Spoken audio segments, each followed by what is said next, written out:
मराठा आरक्षणासाठी जरांगे पाटील आता थेट मुंबईत एल्गार करणार आहेत। 20 जानेवारीला जरांगे पाटील अंतरवाली सराटीतून मुंबईकडे कूच करणार आहेत। 26 तारखेपर्यंत जरांगे पाटील मुंबईत दाखल होतील। यामध्ये 10 लाख गाड्यांमधून 3 कोटी मराठा बांधव मुंबईला धडकणार असं सुद्धा जरांगे पाटील यांनी म्हटलंय।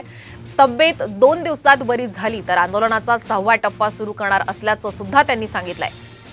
सध्याची आपण महत्त्वाची बातमी पाहतोय। जरांगे पाटील यांच्या आंदोलनासंदर्भातली महत्त्वाची बातमी आहे। मराठा आरक्षणासंदर्भात आता ते थेट मुंबईत एल्गार करणार आहेत।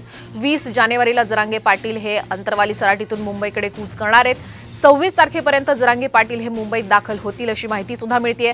यामध्ये 10 लाख गाड्यांमधून 3 कोटी मराठा बांधव हे मुंबईला धडक देणार असल्याचंही ते म्हणाले।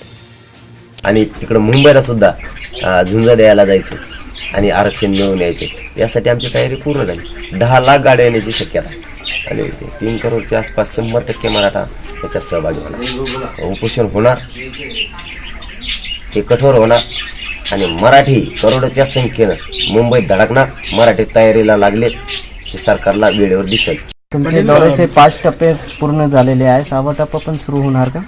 जर तब्येत या 2 दिवसात व्यवस्थित झाली तर दौरा होऊ शकतो, तर 6व्या टप्प्यात पडू शकतो।